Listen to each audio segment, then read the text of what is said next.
Smackdown Live, the Mixed Match Challenge, 205 Live, Travis Colt. What you gonna do when Tuesday runs wild on you, brother? I kind of hate that we got that shirt now.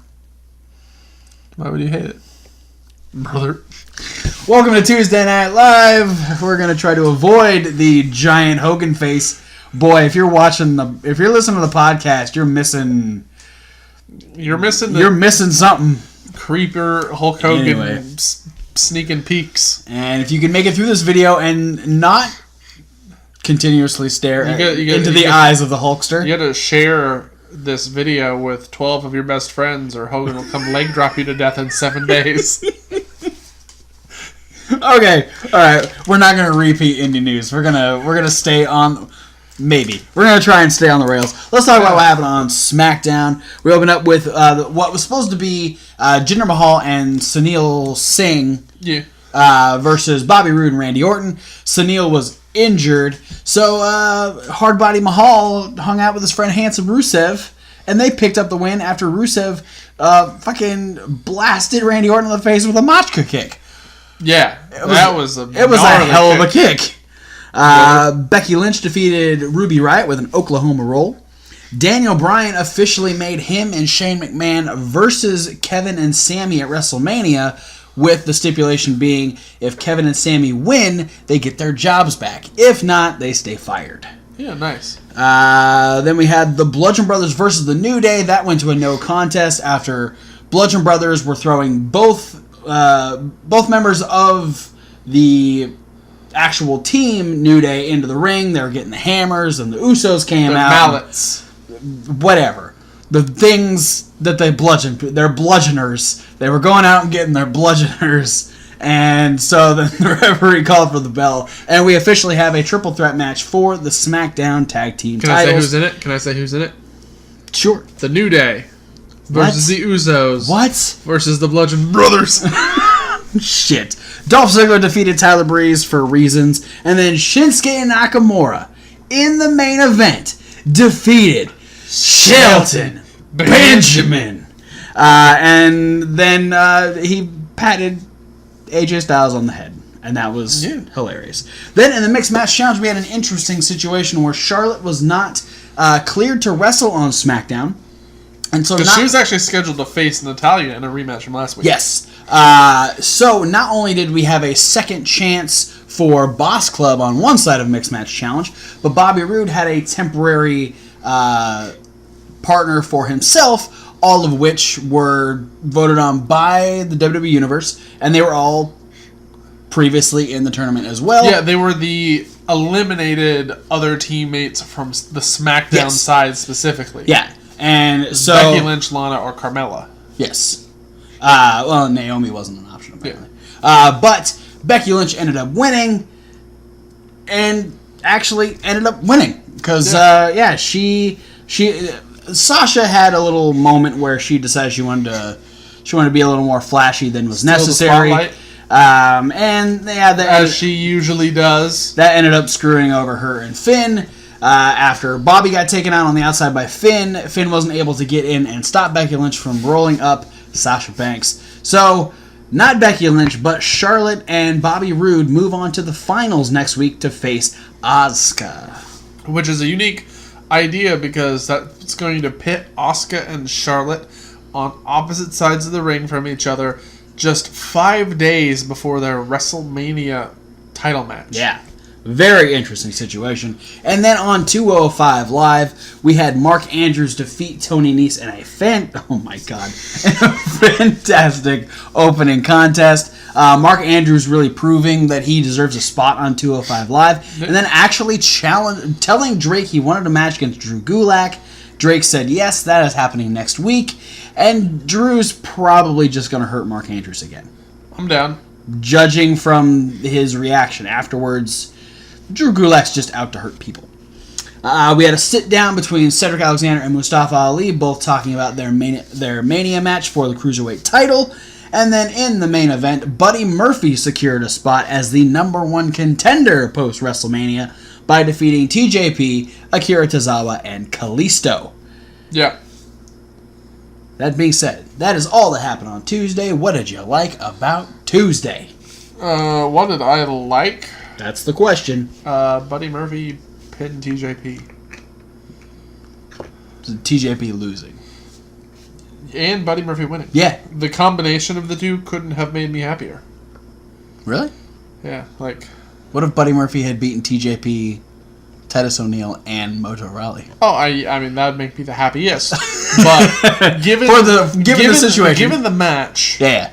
No combination of person beating other person could have made me more ecstatic. That's fair. All right. I mean, I would have taken any Tozawa, Kalisto, or Buddy over TJP. Would have made me super happy. But Buddy Murphy being kind of the underdog and being the new face on 205 Live, being the new guy who hasn't been run into the ground yet with his combinations of people. Yeah. You know, we've seen Kalisto and TJP, and we've seen Tozawa and TJP enough times that just wouldn't have excited me as much as Buddy Murphy and TJP, with Buddy Murphy winning. Absolutely. With the Murphy's Law, which is a badass move. That is, man, it's so fast. The pump handle angle slam. Yeah, pump hand. Yeah, it's something, and it's fun to watch. He still hasn't hit that shooting star. No, they keep kind of teasing it without actually teasing it because it's really the best kept secret. Yeah. Because he hasn't hit it yet. He keeps it in his back pocket. Yeah. His pocket is shh. I liked Sassy Shinsuke again. Because, I mean, Shinsuke isn't always the best at promos. No. His English isn't the strongest, but I feel like he's not as strong as his style. Exactly. He's strong style. He's not strong English. That's bad grammar. Forget I said that. Too late. It's on the internet. Strong English, Travis Colt. Yes. No. English. Here's the thing. My English is not strong either. English is a shitty language. So, with the fact that Shinsuke has never really been the best at promos thus far in WWE, this very simple, like, playful thing against AJ has been hysterical. Yeah. Like, when he gets his little moments, it's funny. And, like, you know, going to AJ and asking AJ to be in his corner for the main event. And then later on having the whole post-match. And then post-match, I guess, when he foed that he was going to hit a Kinshasa on AJ. And instead, he just said knee to, and then he rubbed AJ's face and then patted him on the head. It was... Shinsuke is hysterical. I love it. I like it. Because it wasn't my love. What did you love? The whole main event sequence from SmackDown. Yeah. Just Shelton Benjamin and Chad Gable having a promo. Yep. The match itself was really good. The after-match stuff that you just spoke about. The whole thing. I really, really liked that portion of the night. Did good things for my brain. And also Fandango's cardio.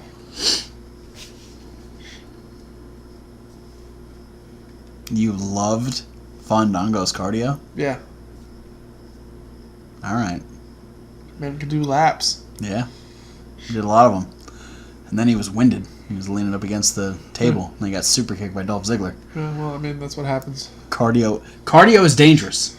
Cardio leads to super kicks. And not in your favor, apparently, if you're Fandango. Yeah. I loved 205 Live as a whole because I wasn't expecting much from Mark Andrews versus Tony Nese. I didn't think Mark Andrews was going to pick up the win. I thought this was, okay, Mark's going to play jobber role. Tony's going to get a little bit more momentum and, start coming back to 205 Live. And instead, we just got a fucking fantastic match between the two of them, which even started off like the crowd was quiet. Yeah. And they got the crowd ramped up in that match. They started hitting, like, Tony Nese with that fucking forearm on the outside. He blasted Mark Andrews, and then the crowd immediately popped up, and then Andrews started throwing strikes of his own, and they built the crowd up really well. And then that hyped the crowd enough for the main event, and the main event was super fun. Yeah. There was comedy spots, there was, awesome chemistry between all four guys, the creative spots that they had, Buddy Murphy trying to pin TJP while he had Kalisto in a fucking surfboard, and then Tozawa breaking it up with his senton. Pause real quick. I just want somebody to isolate that bit of audio that you just said. Okay.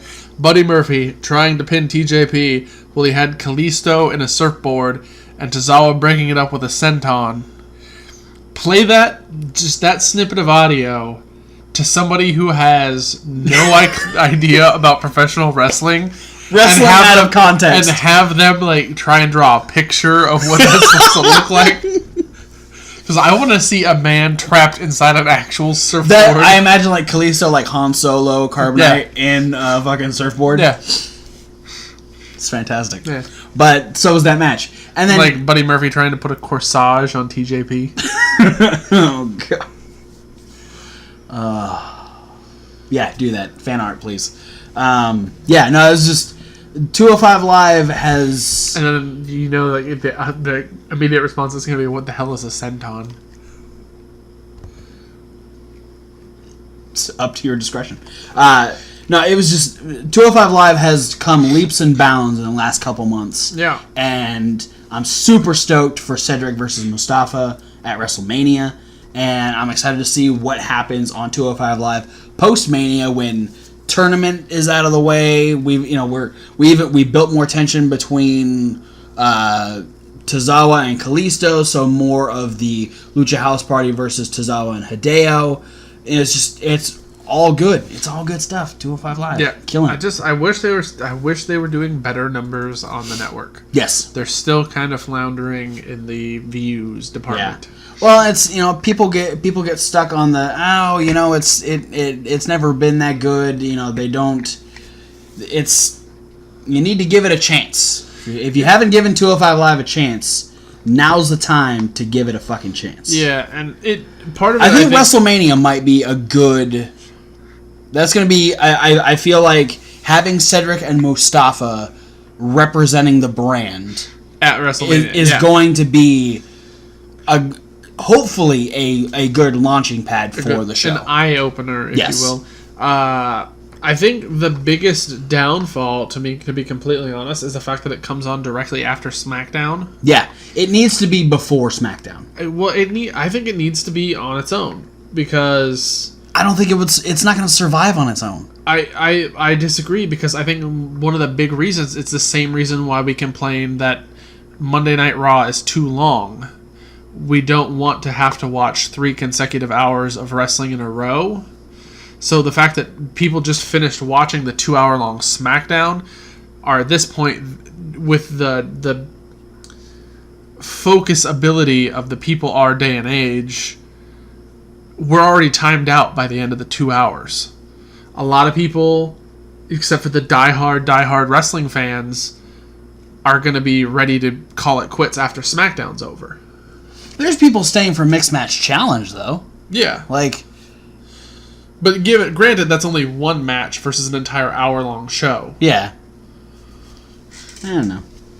I don't know how you would go about packaging 205 Live by itself and be able to put it, they didn't do great numbers on their tour. Yeah, no, not at all. So... Well, I'm saying that film it at the same time. Air it at a different spot on the network. Okay. Because it's the network numbers that are doing really bad. But then again, you have spoilers. If people are already not interested in the show while it's on, no one's gonna watch it, a day or two later when they can just look up what happened. Yeah. On the opposite side of that, though, same thing happens to NXT, and that's one of the network's highest rated shows. But NXT has proved itself for years to be a good product. 205 Live is floundering already. I don't think recording it and putting it on later is going to help it at all. But we want good things for 205 Live because we do. It's a good show. Did you dislike anything? I